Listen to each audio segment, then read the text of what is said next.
Hey guys, it's your boy M.K.S here, back in another video. I hope this video is not going to be jinxed because it's technically Friday the 13th, so I'm a bit superstitious with the Friday the 13th or stuff like that. Some superstitions I just think are nonsense, but I do like to have a superstition about Friday the 13th and that sort of thing. But hopefully the day will be better than I expect.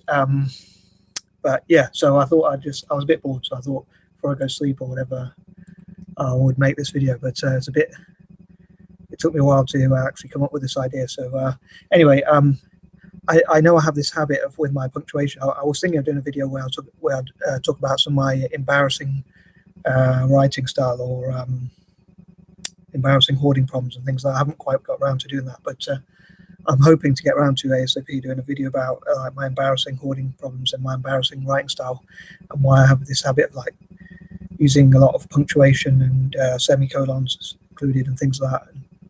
That sort of thing, trying to understand myself really, and also about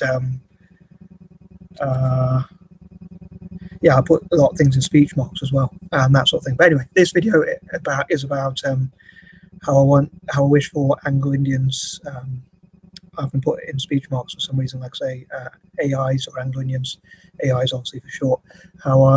What I wish for Anglo-Indians to stand for, and really it's what I hope to stand for and encourage my fellow Anglo-Indians to stand for, possibly Eurasians generally. So anyway, I'm going to try and crack on with the video and try not to waffle too much. So I hope you enjoy it, and again, I hope it won't be jinxed because it's technically Friday the 13th now, but so hopefully it'll be better than I expect.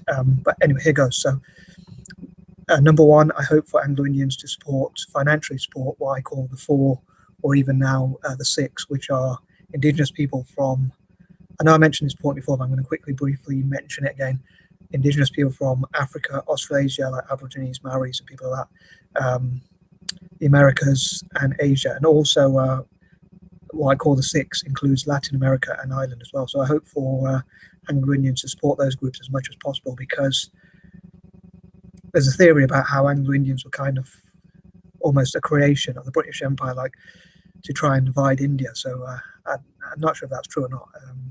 But if it's true, like, I think it would be quite ironic if we actually were one of the main groups who would actually support countries that were colonized, like India, and especially India, but also the rest of Asia and Africa and those places I've just mentioned. I don't want to repeat myself too much. So, but yeah, so I'd love us to support those groups, what I call the four or even the six, which I've just mentioned. That sort of thing. As ever, please, I forgot to say in the intro actually, as ever, please comment what you think about each of my ideas or thoughts, and what your own personal thoughts or opinions are. As I often say, I hope people won't be too rude if they do comment, but all comments welcome, obviously freedom of speech and all that. So anyway, so yeah, I dream for us to support those groups as much as possible. Number two, in football, as a big football fan myself, I'd love Anglo-Indians to get into football, or soccer, or whatever you want to call it, depending on where you live around the world. And I'd love us to support Mediterranean teams, especially Italian ones, and also Celtic, as much as possible. So yeah, that sort of thing. So yeah, I love us Anglo-Indians to encourage my fellow Anglo-Indians, and possibly again other Eurasians, to support Mediterranean teams, and especially Italian ones in particular, and also Celtic. And I have this strange thing where, another strange quirky thing about myself is like there's 8 football teams I support, like national wise, or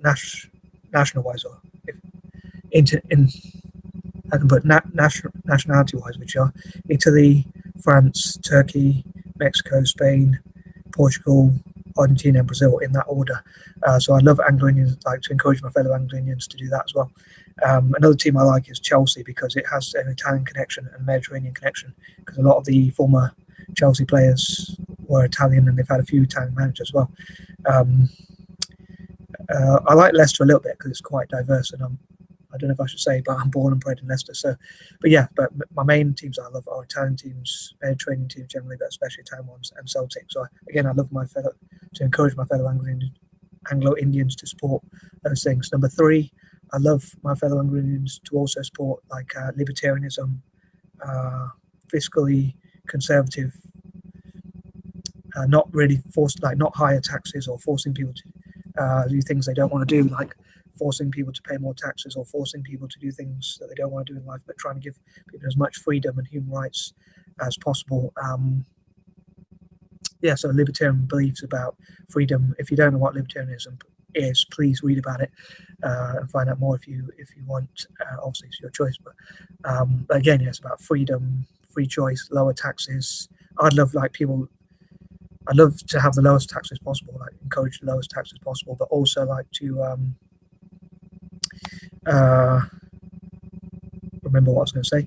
I'd love for people to choose where their tax money goes. So when people do pay tax, as well as pay the least amount possible, I love it if people could choose where they want it to go. Like if you're a pacifist, conscientious objector, and things like that, you could choose not to pay for the wars or the weapons trade, military-industrial complex, or things like that you don't agree with. And if you're a Republican, you wouldn't, as in like people who support republics. I mean, not the American version of Republicans, but you would be able to choose whether you want your taxes not to go to like monarchies or things like that. But again, if you are a monarchist, you would be able to choose to do that. But the main thing is that you'd have the choice either way.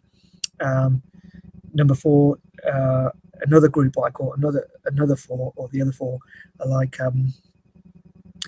Eurasian, transcontinental, generally Mid-Eastern and Mediterranean nations. I love to support those countries in terms of like human rights, not necessarily financially, but in terms of like encouraging them to have human rights, animal rights, protection of children, people's rights generally of all ages, but especially young people or vulnerable people, disabled rights and human rights and so on, things like that. And also like to encourage those countries to avoid wars and things like that. So to encourage countries that I've just mentioned to avoid wars as much as possible. But yeah, I'd love to encourage pacifism, conscientious objection, human rights, and things like that as well. Number 5, controversial. A few of my ideas about militarism are quite controversial. I know a lot of people. I hope people don't get too mad, but again, I think it should be a free choice. But I'm not a big fan of like poppies or raising money for the military or weapons trade or military-industrial complex or wars or things like that. I think that it's like what I'd probably describe as troop worship or things like that. And I think instead we should support peace projects. I think like say all around the world we support like people to avoid crime and like try and encourage them as much as possible and like help people like prison reform so people can get training so they avoid crime, and help the homeless and disabled people. And like I'd probably prioritize civilians over like military people, if I'm honest. But like if there are former military people who became disabled or become homeless, like I'd still want to support them, but I'd prioritize those who are like civilians rather than former military personally. But again, I think that's a personal opinion, so hopefully people won't shoot the messenger. I know I've got to be careful what I say, but again, I think that people should give a choice. Like so many people say they support freedom of speech, but I think they should support it whether it's something they agree with or not. Number 6, I don't want to repeat myself, but I'm actually wearing my Juventus top actually today.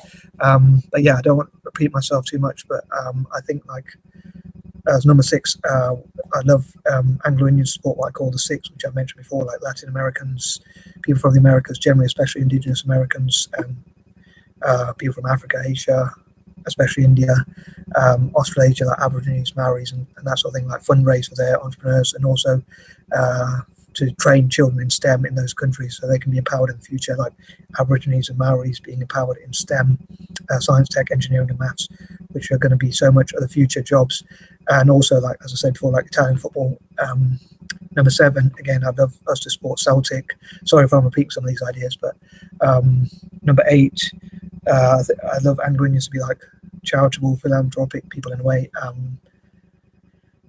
When it comes to, I don't know if I should say this one, but when it comes to relationships, or I call them, I'm not a big fan of relationships anyway, but I call them, I replace the P with a T. So if you're old enough to understand that, you know what I mean.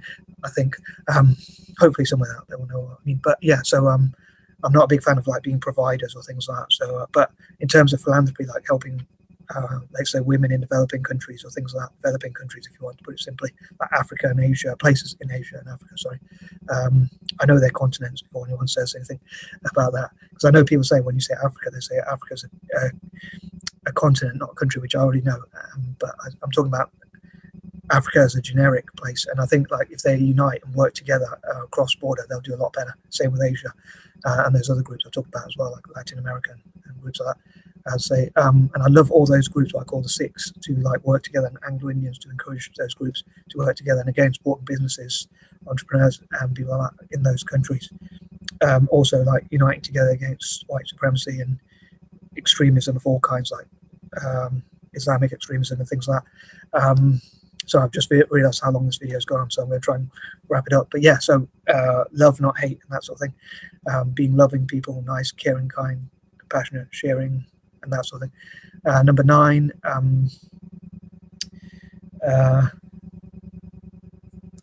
I love for Anglo-Indians to support the environment, or recycling, environment, making the best use of things, cutting back on waste, trying to make the best use of everything, not waste things, and that sort of thing. And number 10, I'd love us to support the youth, especially in countries like India and those other groups I talked about, and especially India with our roots in India, like how India was colonized, but also like countries like Ireland as well, places like that. So anyway, I hope you enjoyed this video, and I'm out. Peace and love. As ever, please let me know what you think at the end of the video, I mean in the comment section, sorry. Peace and love.